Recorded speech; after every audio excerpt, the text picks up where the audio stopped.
Hello and welcome back, subscribers and new viewers, to another video. Today I am going to be sharing with you my art journey as a self-taught digital artist from the start to present day. Back in 2016 and 2017 was when I first got into digital art. I didn't take any classes. I looked up what I could. The research that I did was basically just, you have to have something digital tool-wise to draw with, so I used my phone, Metabang Paint, my PS Vita of all things, and an app called Colors with an exclamation mark.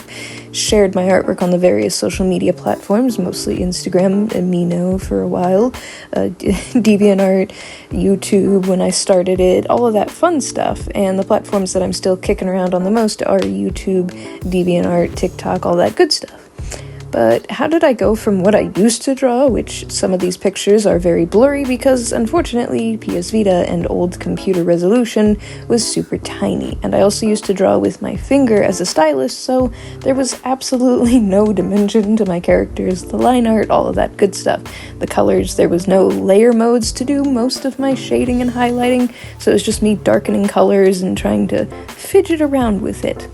A good majority of it is my original characters, but there is a large portion of requests, fan artwork, and other fun art challenges that are just kind of one-off illustrations, combinations of things, you know, the old fun fusion of what if this was in this universe and whatnot, which was nice. It was a nice starting point for me. As I started to progress with my artwork and the characters that I made, I thought, you know what, I actually want to pursue this further. So I ended up slowly getting a laptop and a Wacom tablet. I can't remember, it was just a little rinky-dink one. I got Metabang Paint properly working on it, and slowly, as I was posting to Amino, I started to get friend requests for illustrations and other things, and I was happy to oblige for the most part, making my characters, sharing them around, that whole mutual back and forth, getting to know people and getting ideas and stories. I also started trying to post YouTube videos, but some of them are archived for good and gone because some of them were just really bad. I eventually even sold a few adoptables for like $1 or $2 each for fun.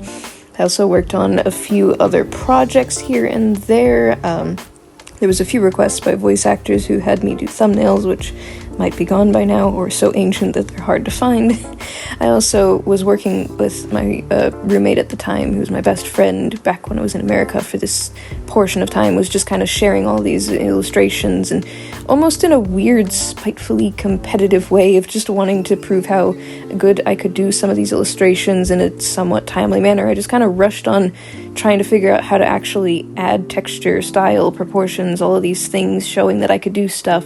to the best of my ability with the tools that I had, because I knew that there were others out there who could. Eventually, I got an iPad Pro 9.7-inch tablet, and I started using Metabang on there for most of these illustrations until I eventually bought Procreate and have been using it ever since. But over time, I realized that the teeny tiny little tablet that I had wasn't quite conveying the art that I needed, so I wanted to get the 12.9-inch tablet, but I had to start saving for it. So I took a few commissions that I could here and there, but having the radio silence of things, dealing with Amino drama, which I eventually shortly thereafter left, but had the great support of some of my friends who I still made some artwork for them here and there, and a few of the illustrations on screen were kind of just how I met them, or were already friends with them, and over time I just asked them if they had stuff they wanted me to draw, or any fun stuff like that, birthday gifts, etc. Creating my own characters slowly over time that eventually turned into webcomic characters, practicing anime, but eventually faded out of drawing anime altogether and migrating more towards video games, movies, fan artwork, original characters, all that fun stuff, and furries mostly after I kind of realized that I couldn't really draw humans outside of the few attempts at anime. But it didn't stop me from drawing fan artwork from time to time when I wanted to. Practicing drawing characters for my YouTube channel as well, drawing my characters in costumes or other fun shenanigans. This was back when my art signature was more close to just kind of signatured of initials rather than stencil fox, and I used to go by Vixie, by two different ones, a Vixie with an EY at the end or an IE. One was supposed to be human, one was supposed to be anthropomorphic. The one with the IE at the end, even though they were the same, was supposed to be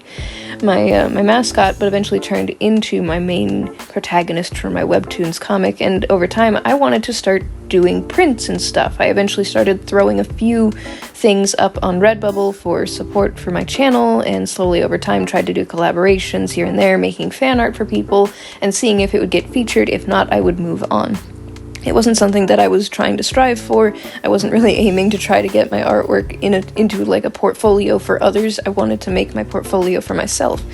And that was extending to my webtoons as I slowly figured out webtoons and started posting more frequently. I also, around this time, was going through the big change of moving so that I could be with my now husband. So around the end of 2019 and 2020 struggles with all of the restrictions of flights, I had to really buckle down on a lot of stuff. So my artwork slowly over time was something that I was striving for, as I wanted to hope, with fingers crossed, that it would become something of a career rather than just a passion project. And it still is, and I am very over the moon with the nearly 1,500 subscribers who have joined in support, the Patreon support, and just in general, every little ounce of support, from comments to shares to just watching these videos all the way through. And over the years with my art style, if I can call it that, I've kind of wondered what even really is the Stencil Fox style, as initially, especially all of my artwork older than 2023 had this glossy clay, goopy, whatever you want to call it, cell-shaded style that had its own unique touch to it, but it always just felt stagnant for me,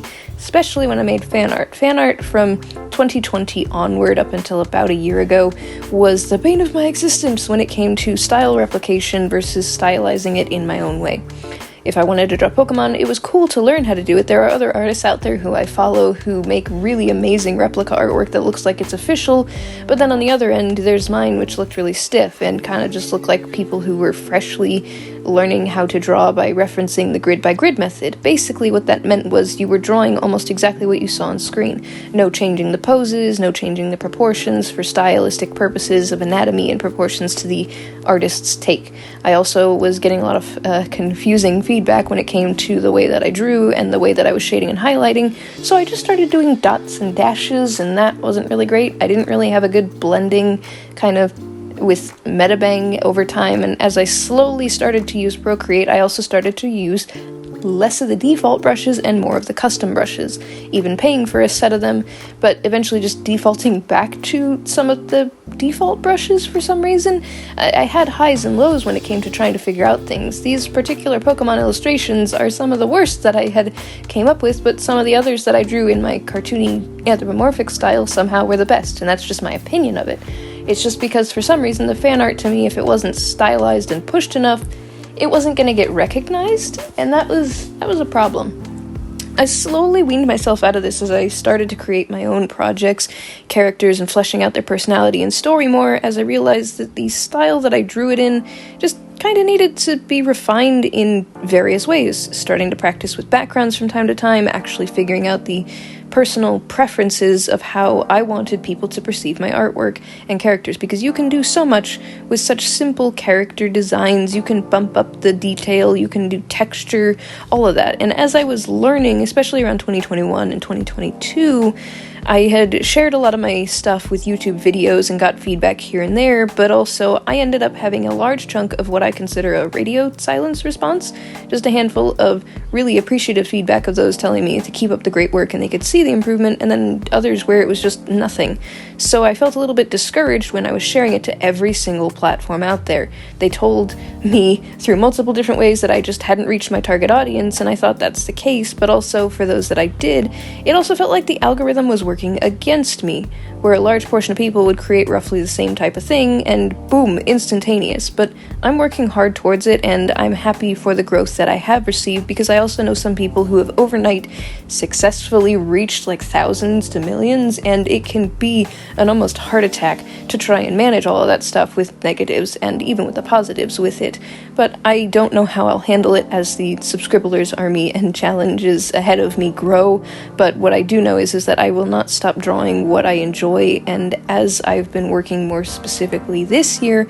on all of my areas of weakness, I have also looked back on every single one of the illustrations you see here. Not only am I proud of the progress that I have made, but also remind myself that at the end of the day, if I didn't share any of this to any of you, you guys wouldn't get to see it, and also if I hadn't taken the time to actually draw these, I wouldn't have this massive portfolio of illustrations, and even my way of storytelling through animation memes, through the animatics, and even the illustrations where I shared it as a story. The ways that I shared my artwork was the best for me, because I thought initially, what was the point of all of it? It's going to get lost to time, but also the fears and doubts that the void that has recently been popping up on the channel had caved into me was just something of all of that just flooding in with anxiety and overwhelming, overthinking thoughts that weren't necessary, and it was just me holding myself back when it didn't matter if I was doing shit posts, if I was making fan art, if I was making my original characters. At the end of the day, the fact that I still had managed from start to finish to make something was something now that I am so glad that I didn't stop myself too much. There are some things where I had to hold back and actually prioritize, because as nice as it was to make fan artwork and all of these things, and even working on my own original projects, there were some areas that I feel I could have better spent my time. There are some drawings that I regret making that I haven't shared on here because they were just that bad in my opinion, and I don't think that they benefited in any way, shape, or form. It just felt like I genuinely spent too long on something and needed to move on. Now, around the time of these illustrations was when I was officially moved in cross-country to be with my husband, and I was settling into everything. I had no ability to work for various reasons, so I had basically an entire year to sort out a large portion of art. So I started taking my channel a lot more seriously, and around the time that I had about I think around this time I had 500 subscribers. It was a big milestone at the time to where I realized that I have to start taking this seriously. And I started thinking of actual milestone videos and actually what kind of videos I wanted to post. So it's sort of floating around with trends was something that I stuck to for the past 2 years, where I thought, okay, I'll do Art Fight, I'll do Inktober, which I now turned into Sketchtober. I did some of the Mermaid, I did some other challenges in general of trying to draw my characters in different styles, trying to also create just original projects and sharing them. And for the most part, I'm pleased with most of what I had made. There isn't really, from 2021 up to now, a video that I would say that I despise or really don't like. There are just some things that I look back on, and I think I can add that to a list of something that I want to redraw or remake, such as the animation memes or any of the illustrations that I made that I feel like need a glow up, but also just happy that I had made them in the first place, even if they look really weird and my style has in fact changed. I don't exactly know what I would call my stencil fox style, but I do know that there are some things that I automatically always do. One of the traits that I have is these paw claws. Regardless of the species, I give them these claw-like extended nubs instead of fingernails. I also only do 3 fingers and a thumb for the most part. I also tend to do a lot of shading and highlighting, which I'm still working on this, for the general form of there's a light source from somewhere above that's usually with yellow color dodge and a blue or purple shadow that's coming from the other shadowy spots, even the undersides of where like a layer is overlapping, like hair or skin or clothes or something like that. But also I realized that if I don't prioritize what I want to make and I don't actually like follow through, I can't really make it. I also need to be in a specific zone, a mood, art block, and burnout is a big problem for me, to where I work on something, I dedicate a lot of time to it, I'm super into it, and then I end up dropping it. Some of these series were ones that I don't think I'll pick up on again, was making Minecraft mobs in my style, making Pokemon in my style, fusions, all of these were a handful of trends that were floating around that I jumped on the bandwagon on, and it was hit or miss with them. Some of them I really enjoyed, like making fan art for the video games I was playing, the movies I had seen, and other personal self-motivational boosts to my confidence, trying to see all of this fun stuff, and even making artwork for some of my friends that I wanted to revamp. Revisiting old characters and old stories is something that I had recently been doing a lot more of. I kind of also sprinkled in a few random types of review videos to share my opinions on stuff. My animation stuff, I feel, isn't really going to become something that I main on the channel, if that makes sense. Most of it is illustrations, even the comic stuff that I've been doing more of as a storytelling kind of way with the platforms that I post on. I also really want to share a lot of the projects, and in order to do that, I feel best for me able to actually draw from start to finish an illustration rather than multiple attempts at animation, and still learning how to use tweening and Procreate Dreams is another thing that I aim to use, because it's not just for like animation. There is ways to edit it, which I have been meaning to work on, for some of my projects, because having the ability to position characters and zoom in and out with cameras and all of that is something that I would really appreciate being able to do more of, especially when trying to edit my videos so you don't just have me randomly throwing a sticker on screen and using the tilt side to side or spin really quickly memes. A lot of the stuff that I use is just me learning tips and tricks that best work for me and executing it to the best of my ability. I never really leaned towards the whole traditional artwork. I've tried it from time to time. You will see it on my channel and in other stuff, but I leaned very heavily to doing the digital art because it was, for me, something that I felt capable of doing and wanted to learn more of the more that I worked on it, because bringing my characters and stories to life, especially more recently in the last year, is becoming my main top priority. I want to be able to finish these as a bucket list before I die, because a lot of this stuff, I don't want it to stay stuck in my head, and same thing with the ideas where, unfortunately at the moment with my webtoons comic, The Dawn of Gales, Twilight of Serpents, and the other projects, as I've mentioned in previous videos, has to go on hiatus because I feel like the level of energy when I started them was so strong, but I didn't feel like I had actually done a proper follow-through.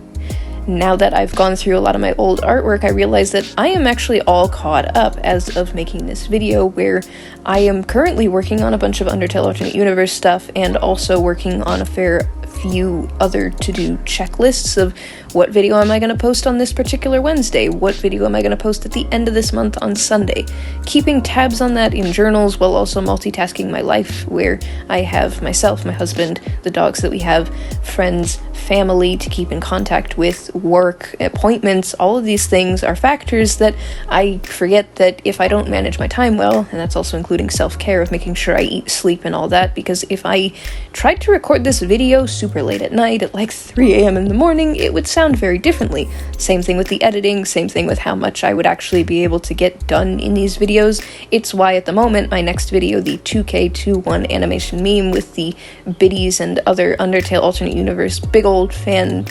kind of project thing that I'm making, is like a big thank you to the vast majority of Undertale stuff that I wasn't, or in a way, capable of doing years ago, but also now there's some new ones that I've been interested in because of TikTok and all these stories that I've seen on DeviantArt that have just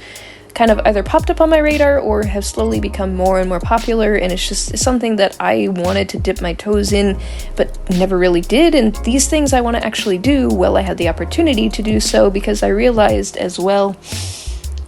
as I get older, with the general life kind of just in the way as you get older happens, I really don't want to just sit back and do nothing, because I've had that decision paralysis for a while where the void was winning, where, for those who don't know about the void, if you've made it this far in the video, essentially the creature that I have made that is a large portion of negative traits and basically just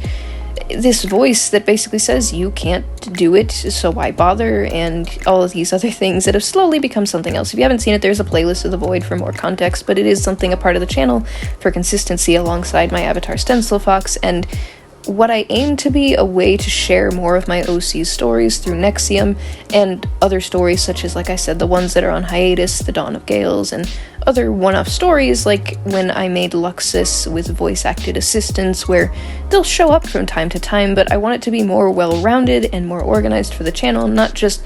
with the way that I do my artwork, because, to be honest, most of my artwork used to take me either 20 minutes for the quick sketches to an hour, and now at the bare minimum my quick doodles are a half an hour to an hour. Most of the projects that I work on usually take me more than that, 2 to 6 hours of constant working, especially when it comes to the animatics or animations that I make, and that's doing a large portion of references and research.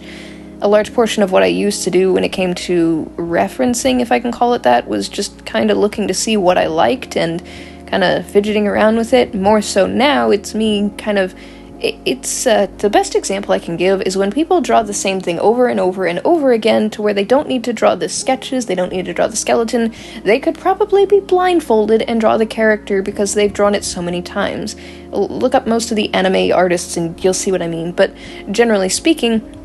that's what I aimed for with my characters and the style that I had, but I also wanted to not have my artwork stiff and stagnant and look same face and same body syndrome, which was a problem for my webtoons comic characters that made me realize Most of my characters could easily accidentally be mistaken for each other if I didn't change their silhouettes and other factors to it. Same thing with the story and the personality and things conveyed with how I drew things on screen. My avatar is meant to be all whimsically, and now I feel that it fits for them. Same thing with a lot of the personality behind even the Patreon mascots that I have for each tier, my characters that I've recently revamped for the designs for Reincarnated, and other such things for the channel. And although right now it's mostly Undertale stuff, it's just because if I don't focus on something, I'm gonna trail on and on, back and forth, going from Pokemon to My Little Pony, back to Undertale, so I want to stick with something, even if it's a combination of my OCs and another fandom that exists out there in such widespread. But all in all, I hope that you have enjoyed seeing my art journey up to this point, and have enjoyed all of the illustrations on here. And for those of you who are in the same boat, just there's more to my art over the years that I will still learn how to do, and this isn't the end of my journey. This is just another chapter and a sort of new beginning for me, as I feel I have gotten more well-rounded with everything that I've learned over the years, and hope to share this with all of you. And thank you so much for making it to the end of today's video, and I hope to see you more for my art journey, and thanks for all of your continued support. See you next video! That's all the time that we have for today. Thank you so very much. If you have not already, don't forget to leave some likes and comments, and subscribe to join the Subscribblers squad. In the meantime, don't forget to check out some of my playlists, and if you would like any fan artwork featured at the end of the video in the Subscribblers gallery, tag me in it. I would love to see what you guys make. And if you'd like to support my works and see more, check out my card link below, especially for the patron exclusive rewards. £2 a month, the Fennec Fox tier gets you access to secret sketches and artwork early. The Arctic Foxes, for £5 a month, you get exclusive access to videos and webtoons pages early, and the Red Foxes have the opportunity to be featured as a background character or a commission instead, and your name read out at the end of the videos just like this. Thank you so much to Frankie Jr. 13. Stay possum, Subscribblers, and I'll see you real soon.